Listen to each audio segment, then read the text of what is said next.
They took a picture of my car before I even got out of it. I watched them do it in the rearview mirror. Three of them standing in the parking lot of the Radisson in their heels, laughing, one of them holding up her phone. My car is a 2004 Mercury Grand Marquis. It is the color they used to call champagne, which now just means faded. 240,000 miles. A cracked taillight held together with a strip of red tape, and a dent in the passenger door I have never once thought about fixing. It was my father's car, and I drove it 4 hours to my 15-year high school reunion on purpose and parked it right up front on purpose. The woman with the phone was Kendall Sable. 15 years ago, she was the most beautiful girl in Bell County, and she still knows it. She saw me get out, and she did not even have the decency to lower the phone. She just called across the lot, "Oh my gosh, Della, you kept it. That is so loyal." Loyal, like I was a dog that had not noticed its owner was gone. Here is what Kendall did not know, what none of the 40 other people inside that ballroom knew. In about 40 minutes, a long black car was going to pull into that lot. And the man who stepped out of it has his face on the cover of a magazine sitting in the trophy case of the very high school all of us graduated from. And he was not there for any of them. He was there for me.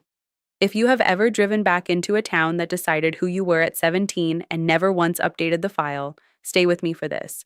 Go ahead and subscribe and tell me in the comments where you grew up and whether you ever went back, because I have waited 15 years to tell somebody this story. Let me start at the beginning.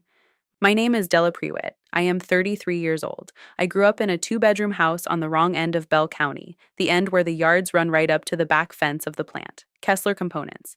If you are from a town like mine, you already know the shape of it. One big employer, a long, low building with its own water tower, and everybody's father either worked there or wished he did. My father worked there, Frank Prewitt. 26 years on the same line, running the same machine, making the same alternator core over and over until his hands knew it in the dark. He made $16.40 an hour at the end. I know that number the way other people know their own birthday. He was proud of it, and he was proud of that plant, and every single morning he packed the same lunch into the same soft-sided cooler and drove that champagne-colored Mercury through the employee gate at 5:40 in the morning. We were not poor exactly. We were the specific kind of getting by where a school fee is a real conversation at the kitchen table, and high school is a machine built to find that out about you. Kendall Sable found it out about me in the ninth grade. There was a ski trip, and I was not going, and she asked me in front of a full lunch table why not, and she already knew why not, and that was the whole point of asking. By 10th grade, I had a uniform of about 4 shirts, and I wore them on a rotation I hoped nobody was tracking. Somebody was tracking. There is always somebody tracking. Junior year, I got asked to the winter formal by a boy named Brett, and I was happy for about 6 days until I found out it was a bet, and Kendall was the one who had made it. She is the one who told me it was a bet, actually, leaning against my locker, doing me the favor. Brett Sable and Kendall got married the summer after graduation. I want you to hold on to Brett. He comes back at the end, and not the way you would think. I did not have a dramatic senior year. I did not have a comeback. I graduated in the middle of my class, and I took a job in the shipping office at Kessler, at the same plant as my father, answering phones and cutting freight tickets, and everyone I knew treated that as the final chapter of a very short book. Della Prewitt, the plant girl, who stayed. Then, in 2013, Kessler Components closed. I need you to understand what that word means in a town like mine. It does not mean a building goes dark. It means 340 families find out on the same Tuesday. It means the diner cuts back to breakfast only. It means for sale signs going up on the same street like a rash. My father was 58 years old when they walked him out with the rest of the second shift. 58 is a terrible age to lose the only job you have ever had. Too old for anyone to train, too young to stop, and he sat at our kitchen table for 3 years applying for things that never called back and getting smaller. That is the thing nobody tells you about a plant closing. You can watch a man get physically smaller at his own kitchen table. I drove him home from the plant on his last day. He would not let me carry the box. It was not a big box. 26 years of a man's working life fit into a copy paper box with room to spare, a coffee mug, a pair of steel-toed boots he was not going to need, a photograph of me at my 8th grade graduation, taped to the inside of a locker for 6 years where I never knew it was. He set that box on the back seat of the Mercury like it was made of eggs, and he sat up front and he did not say one word the whole way home. At a red light on Route 9, he finally spoke. He said, "Do not ever let anybody tell you this town does not make anything, Della. We made good parts. That was all." He was not even angry. That was the worst part. He had already started to believe them. He kept the Mercury spotless the whole time. It was the one thing he could still take care of. He died in the spring of 2016 in the driver's seat of that car in the parking lot of the unemployment office of a heart attack at 61 years old. He had a folder of resumes on the passenger seat. I keep that folder. I keep the car. And I did not go to a single reunion or answer a single message from anybody in this story for a very long time because I did not have one thing to say to them that would not come out as a scream. Here's the part they skipped. Because I was in that shipping office when Kessler closed, I understood something the accountants who shut it down did not. The plant did not close because the work went away. It closed because a company 3 states away bought it, stripped it, and moved the numbers to a spreadsheet where our town was a cost. I know that because I was the one who printed the spreadsheet. 3 weeks before the announcement, a man in a very good suit flew in from out of state and stood in our shipping office and asked me to run him a report of every shipment we had sent in 2 years. He called our town a footprint. He said, "We are going to right size this footprint." He was polite about it. He tipped me $20 for the printing, like I was a hotel. And I stood there at 22 years old holding the door for the man who was about to end 340 jobs, and I understood something I did not have the words for yet. The work was fine. The parts were good. The only thing wrong with us was that we were a line on the wrong page of somebody else's book. I never forgot the way he said footprint. When I bought that plant back 10 years later, that is the word I was thinking about while I signed. The work was still out there. Every alternator and starter in every car in America still wears out. Somebody still has to rebuild them. So I started rebuilding them. In the beginning, it was me and one retired line worker named Gus in a rented 2-bay garage off Route 9, buying up dead alternators by the pallet, the ones the big remanufacturers rejected, taking them apart, cleaning the cores, and putting them back together right. I called it third shift remanufacturing because the third shift was the one they cut first, and because my father used to say all the real work in the world gets done while the important people are asleep. Gus Farrow was the first person I called. He had run the rebuild station at Kessler for 30 years, and he had trained my father, and at 66 he was bored out of his mind in a house that had gotten too quiet. I drove out to his place and sat in his kitchen and told him what I wanted to do, and I told him I could pay him almost nothing to start, and I watched him decide. He did not decide because of the money, because there was no money. He decided because I set my father's old plant badge on his kitchen table, the one from the copy paper box, and I said, "They told us we do not make anything. I want to prove them wrong before I die." Gus picked up that badge and turned it over twice. Then he said, "Well, we better get to work then." He was in that garage at 6 the next morning, and he did not miss a day for 4 years. I did the books at night. I drove the Champagne Mercury to auto parts stores in 4 states with samples in the trunk. And it was slow, and it was small, and for about 4 years it was mostly me convincing my father's old coworkers to come rebuild parts for almost nothing on a promise. They came. Every single one I called came because my father had covered their shifts and loaned them money and never once brought it up, and this is the part the internet never believes about a place like Bell County. People remember who was decent to them. That is not sentiment.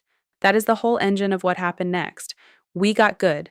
That is the boring truth of it. We got so good at rebuilding a starter that the failure rate on a third shift unit was a fraction of the national brands, because a man who got laid off at 58 and given a second chance does not put his name on junk.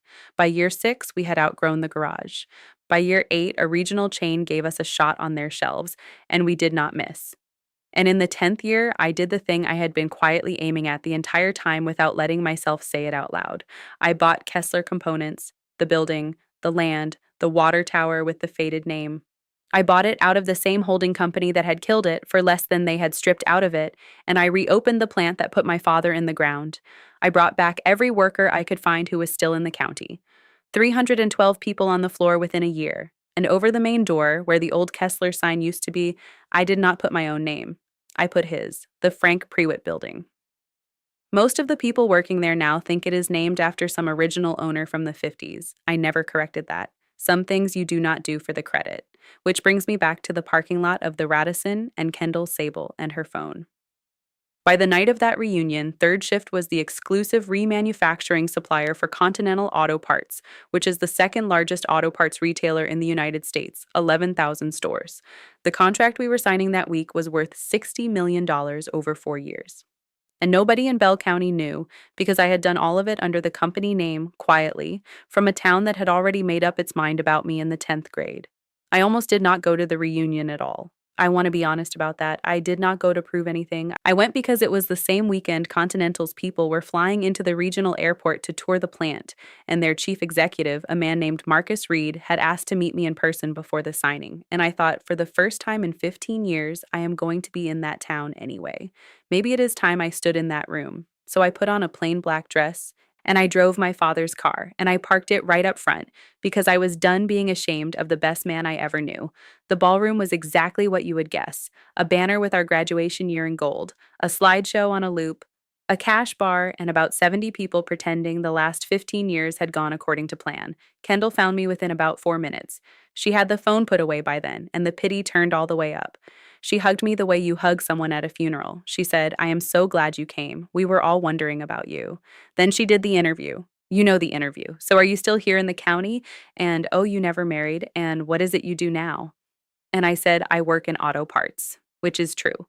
Her whole face relaxed because that answer put me exactly back in the box she had built for me in 1997. She said, "That is so great. That is honestly so great. And it is so good that there are still jobs like that around here for people. Jobs like that for people." And her husband Brett wandered over, heavier now, with a lanyard tan and a nervous way of laughing before anyone said anything funny. Kendall said, "Brett, you remember Della? She is in auto parts."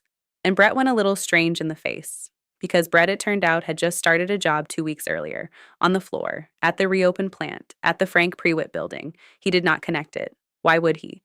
To Brett, the plant was owned by some faceless investment group in a city somewhere, the same as everything else. He just said, "Yeah, hey Della," and shook my hand like it might bite him, and I looked at Brett Sable clocking in every morning under my father's name, and I felt something I did not expect, which was not triumph at all. It was a kind of tired sadness for all of us, standing in a rented ballroom, still running a script we wrote as children. I walked the edge of that ballroom for a few minutes, alone, the way you do. The slideshow was playing on the wall, and a photo came up of the whole junior class out on the football field, and there I was, second row, in one of my 4 shirts, half turned away from the camera the way I always stood back then, like I was apologizing for taking up the space. I looked at that girl for a long time. I wanted to reach into the wall and tell her one thing. Not that it gets better, because that is a greeting card. I wanted to tell her, "You are going to buy the plant, the whole plant, and you are going to put his name over the door. Just hold on." Then the girl on the wall dissolved into a photo of Kendall at homecoming, and the room clapped, and I came back to myself. If you have ever stood in a room full of people who only know the smallest version of you and decided not to correct a single one of them, put a 1 in the comments, because that was the moment I almost just left. I almost drove home in my father's car and let them keep their story. And then my phone buzzed. It was a text from the airport driver. It said, "Mr. Reed's flight came in early. We are 10 minutes out from the hotel. He would like to say hello before dinner, if that is all right." I had told Marcus Reed's office where I was staying. I had not, in 100 years, expected the man himself to swing by a Radisson on his way in. But Marcus Reed had built Continental from nothing too, started as a kid in a single store in Ohio, and it turns out that men who build things from nothing have a certain respect for other people who did, and he wanted to meet the woman whose parts he was about to bet $60 million on her own ground. So I texted back, "That is fine. I am at my high school reunion. I will step out front." And I put my phone in my bag and I stood up, and something in me settled all the way down for the first time in that entire building. I said to Kendall, "Will you all excuse me for a minute?" And she said, "Of course. Sweetie, go ahead," in the voice you use for a child leaving the grown-up table. I walked out through the lobby and stood under the portico by the front doors. And a few of them drifted out after me, the way people do when a smoker leaves. Kendall and Brett and 2 of the ski trip girls out into the summer evening, right as the long black car turned in off the highway. It was not a rented prom limousine. It was a black town car the length of a small boat, airport plates, and it came around the loop slow and stopped directly in front of the doors. A driver got out and opened the rear door, and Marcus Reed stepped out onto the sidewalk of the Bell County Radisson in a charcoal suit with no tie. I heard one of the ski trip girls say his name, quietly, like a question, because his face really was in a magazine in the school trophy case, in an article about Ohio business people they had walked past 1,000 times. He looked at the little cluster of people under the portico. And then he saw me, and his whole face opened up, and he walked straight past all of them with his hand out and said the sentence I will hear in my good dreams for the rest of my life. He said, "Ms. Prewitt, I am so sorry to crash your reunion. I just could not wait until tomorrow to shake the hand of the woman who reopened that plant." Nobody said anything. I want you to sit in that silence with me for a second, because I lived in it for about 4 whole seconds, and it was the richest 4 seconds of my life. Kendall's mouth was open. Brett had gone the color of the sidewalk, and Marcus Reed, who did not know a single thing about any of these people or what they had been to me, just kept going, warm and easy, filling the quiet. He said, I toured a lot of factories this year. I have never seen a floor run like yours. Your people told me the owner still knows every one of them by name. He looked around at the group, friendly, and said, Did you all go to school with her? You must be very proud. And that was the moment Brett Sable understood who signed his paycheck. I watched it land on him. I watched him do the math, the plant, the name over the door, auto parts, Della, and his face just came apart very quietly. I want to pause the story for just 1 second right here. The moments like this one, the ones that took me years to be able to say out loud, I put on perfect revenge stories first and nowhere else. If you want to be there when the next one drops, subscribe and turn on the bell. Now, back to that sidewalk. Here's where you want me to be cruel.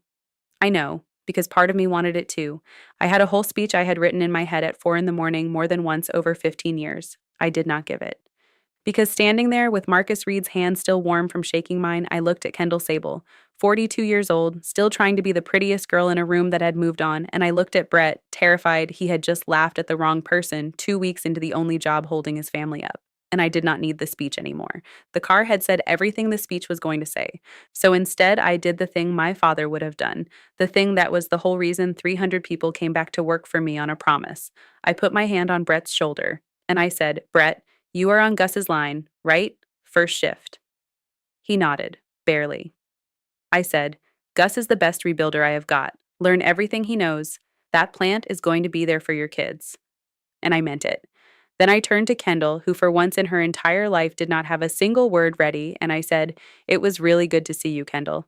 I hope the reunion is everything you wanted it to be. And I got into the long black car next to the chief executive of an 11,000 store company, and the driver shut the door, and we pulled out of that parking lot past my father's champagne-colored Mercury, still sitting right up front where I had left it, cracked taillight and all. I did not ride away in that limousine, in case you were wondering. We drove around the block.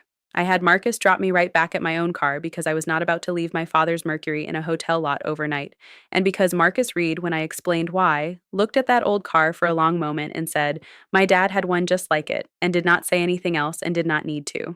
I drove myself home, 4 hours in the dark with the windows down. Now let me tell you where everybody landed, because real life does not end under a portico. Brett Sable is still on Gus's line. He turned out to be a genuinely good rebuilder. Careful, the kind who catches a bad bearing by the sound. He got promoted to line lead last year on his own merit, and I know for a fact he has never told a single coworker that his wife once photographed the owner's car to put it in a group chat. Some mercies you extend, and some a person has to build for himself. Kendall sent me a message about a month after the reunion. It was long, and it circled around, and the actual point did not arrive until the very end, and the point was a question about whether the plant was hiring for office staff. For her. I had my HR director answer it, the same as any other applicant. She did not get the job, and not because I blocked it. She just was not the most qualified person who applied, which is its own quiet kind of justice.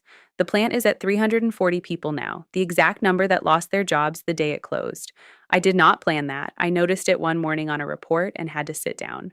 And on the first Friday of every month, the whole first shift gets the last hour paid to do nothing but train the newest people, and we call that our third shift, even though it is the middle of the day, and almost nobody there knows why, and that is fine. I know why. Gus knows why. My father is the why. People asked me if it felt good that night, the car, the silence, Kendall's face. For a long time, I thought the honest answer was yes, and I felt a little ashamed of it. I have gotten more precise about it since.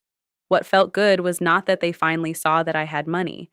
Money is not the reversal in this story. The reversal is that a girl they had filed away as the plant worker's daughter who stayed turned out to be the one who saved the plant. I did not leave Bell County to become somebody. I stayed, and I became somebody here, in the exact place that told me I was nobody, using the exact thing they thought made me small. My father's line, my father's people, my father's car. So here is the only thing I have for you, and then I will let you go. If a room decided who you were a long time ago, you do not owe that room a speech. You do not have to drive up in a better car and prove them wrong. You can drive up in the oldest car in the lot, the one with your whole heart taped into the taillight, and let the life you quietly built do the talking while you say almost nothing at all. They took a picture of my car to laugh at it. I hope they kept it. Because that champagne-colored Mercury with 240,000 miles on it is the most expensive thing in that entire parking lot. It is the only one that was never for sale. Tell me about the town that made up its mind about you, and whether you ever went back, and I will see you in the next one.